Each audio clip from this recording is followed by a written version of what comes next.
আসসালামু আলাইকুম। ইদানিং সবচেয়ে আলোচিত একটা বিষয় হলো হিন্দু মুসলিম তর্ক। এই হিন্দু মুসলিম তর্ক নিয়ে আজকে কিছু কথা বলার জন্য আপনাদের সামনে গিয়ে উপস্থিত হয়েছি। মানুষ যখন জন্মগ্রহণ করে তখন কেউ কি জানে যে গিয়ে কি সে কোন ধর্মের জন্মগ্রহণ করবে? আমি কি জানি যে আমি মুসলিম ধর্মের জন্মগ্রহণ করতাম, মানে করব? আমার অন্য একটা ধর্মের একজন মানুষ। আপনি আপনি কি জানতেন যে আপনি অন্য ধর্মে হিন্দু হইতে পারে, বৌদ্ধ হইতে পারে বা খ্রিস্টান হইতে পারে, আপনি জন্মগ্রহণ করবেন? আমাদের এই যে বাংলাদেশ আছে, সে বাংলাদেশের একটা আজব নিয়ম আছে বা একটা আজব সংস্কৃতি আছে। সে আজব নিয়ম বা আজব সংস্কৃতি কি? আমরা হিন্দু মুসলমান পুরো 11 মাস আমরা একসাথে থাকি, কিন্তু কেন যেন দুর্গা পূজা এবং লক্ষ্মী পূজা আসলেই হিন্দু মুসলমান আলাদা হয়ে যায়। কেন জানি মুসলমানরা সনাতনদের গিয়ে কি মন্দিরে আক্রমণ করে বলে একটা রটানো হয়, একটা খবর গিয়ে কি রটানো হয়। তা আমার প্রশ্ন হইল যে একটা ছেলে সনাতন, একটা ছেলে মুসলমান, সে 11 মাস আপনার ফেসবুক চালাচ্ছে, 11 মাস একসাথে থাকতেছে, 11 মাস একসাথে গিয়ে কি ঘুমাইতেছে, পড়াশোনা করতেছে, রাস্তায় চলাচল করতেছে, সব কিছু ওকে। কিন্তু যখনই দুর্গা পূজা আসে এবং লক্ষ্মী পূজা আসে তখনই বলা হয় যে হিন্দুদের মন্দির ভাঙা হয়, হিন্দুদের গিয়ে কি প্রতিমা ভাঙা হয়, সব কিছু গিয়ে কি ভাঙা হয়। আচ্ছা, আজ অব্দি 11 মাস আপনারা কখনো কি শুনছেন যে কোনো একটা সনাতন ছেলে কাবার উপরে কুকুর বসাইছে? কিন্তু দেখবেন দুর্গাপূজা আসলেই হুট করে কোন জায়গা থেকে, কোন একটা আজব ফেসবুক আইডি থেকে ছড়ানো হয় যে হিন্দুরা কাবার উপর কি বসাইছে, কুকুর গিয়ে কি বসাইছে। এইটা তো মানে কোনো কারণ হইতে পারে না।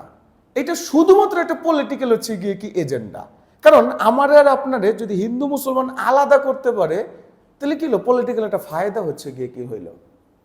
আবার একটা জিনিস খেয়াল করেন তো, আমরা যখন গিয়ে কি মিশি তখন কি আমরা দেখি যে কে হিন্দু, কে মুসলমান, কে বৌদ্ধ, কে খ্রিস্টান?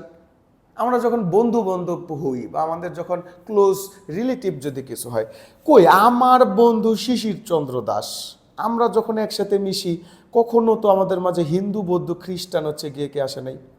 আমার বন্ধু পিন্টু, আমার বন্ধু গিয়ে কি অজয়, কই আমরা যখন একসাথে বসি কখন তো হিন্দু বৌদ্ধ খ্রিস্টান গিয়ে কি আসে নাই।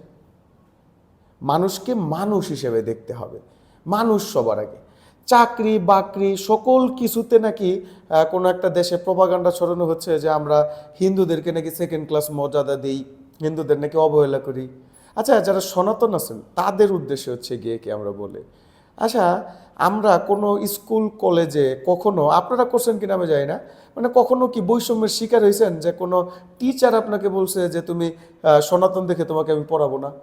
কোনো বন্ধুর মা কি আপনাকে বলছে যে তুমি সনাতন দেখে আমাদের বাসায় আসবে না? বা কোনো বন্ধু কি বলছে যে তুই সনাতন দেখে আমি তোর সাথে মিশবো না? এটা কখনোই হয় নাই, এটা হবেও না।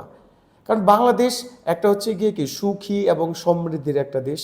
আমরা সবসময় হিন্দু মুসলমান বৌদ্ধ খ্রিস্টান আমরা সকলেই গিয়ে কি একসাথে থাকি।